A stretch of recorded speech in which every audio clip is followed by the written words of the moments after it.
Hello, Richard Amoroso here from the Philadelphia Orchestra's first violin section, and today we're going to cover Piano Concerto No. 1 by Brahms, the second violin part.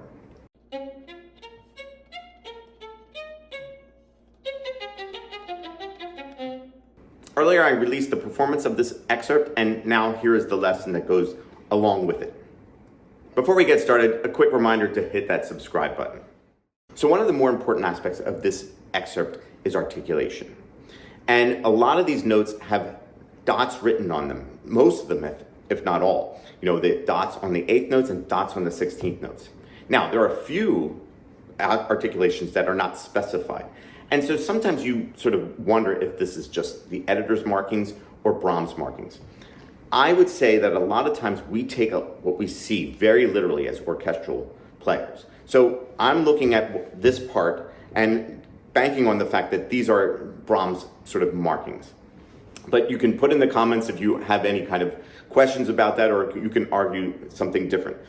But this is basically how I've learned it and how I've performed it. So the first couple measures are essentially 8th notes. Okay? And I would say you have to play these really dry. And I would start from the string with a little bit of collé, okay? But every single note has to be even and sort of similarly articulated. Okay? With a tiny little bit of phrase. And these next two measures, I do up, down. And the same thing here again.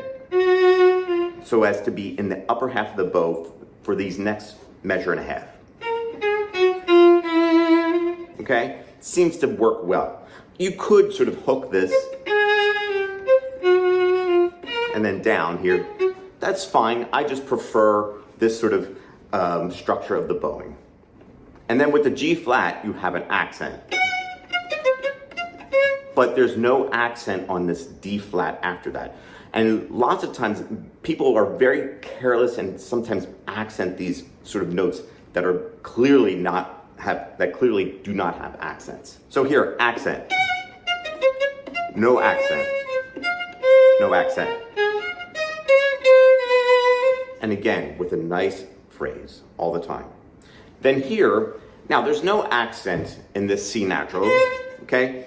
However, sometimes I think because of this anticipation, I kind of put a little bit of an emphasis and it could be borderline accented.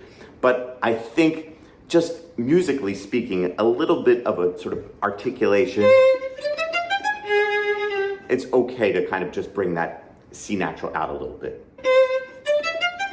No accent, no accent, and get off this F natural so as to make this A flat really short.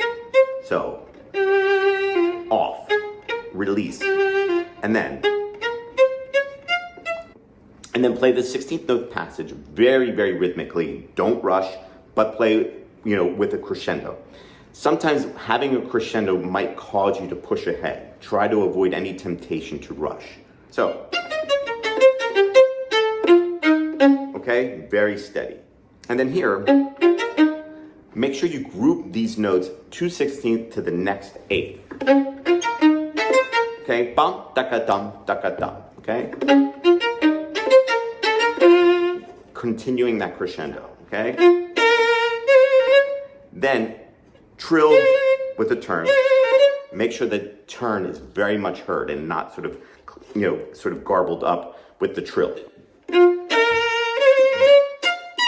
I start this trill from the C natural, from the lower note, okay? And then again, making sure those notes are clearly heard. Accent.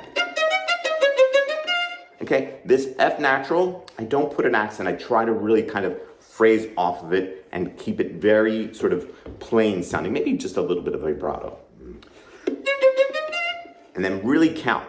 2, 1 E and a 2. And now we have piano sempre. However, after this we have a diminuendo. Okay? So don't play too soft so as to kind of leave room for the diminuendo.